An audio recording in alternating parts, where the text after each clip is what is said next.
Архангельптер — это видеоантология бурят-монгольской поэзии. Ну, во-первых, там мысль родилась из того, что, ну, наверняка там у многих творческих деятелей есть понятие такой записной книжки, да, и так далее. Какие-то свои профессиональные вещи записывать, какие-то свои идеи и так далее. Вот. И у меня как-то был блокнот с таким с кожаным переплетом, да, и так далее. На ней такая буддийская символика, то есть символ долголетия, вечный узел, да. Вот. И потом я как-то там думал, может быть, как-то это публиковать, что ли, какие-то вот, ну, те вещи, которые я там для себя записываю, да, то есть это какие могут быть цитаты, там не обязательно только бурятские, да, фрагменты из каких-то произведений, которые там, допустим, меня зацепили, вот. И Архангельптер, это мысль пришла, чтобы объединить, мне кажется, это является такой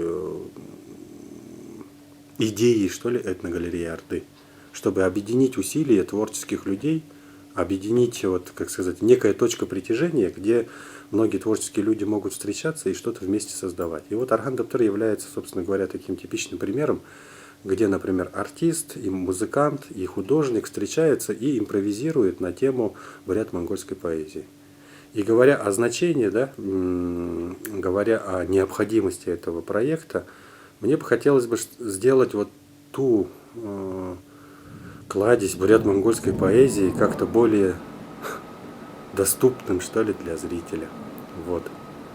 Ну, для зрителя, для всех людей. И все равно нужно там, не у всех бывает время, и сами вот эти бурят-монгольские стихи не бывают доступны, да, там, ну, допустим, в интернете, ну, так подробно я имею в виду. И чтобы вызвать какой-то некий интерес, наверное, поэзия же все равно некое состояние души.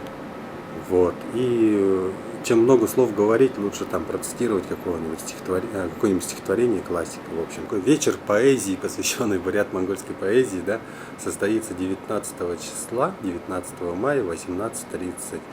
Ждем вас всех. И место проведения — это этно-ресторан Орда. Почему? Поясню, что почему этно-ресторан Орда. Потому что важно было в видеороликах, чтобы создать такую атмосферу непринужденную. И фактически все эти ролики записаны в разных локациях этно-ресторана Орда. И, собственно говоря, таким неким объект именно тоже является таким неким действующим лицом, да, важным персонажем в нашей видеоверсии. Вот. И так как там число желающих посетить и принять участие вместе с нами в этом вечере, количество людей много, и мы решили не в галерее у нас провести это мероприятие, а решили также такой почти домашней обстановке в ресторане Орда. Так что ждем вас всех на наш поэтический вечер.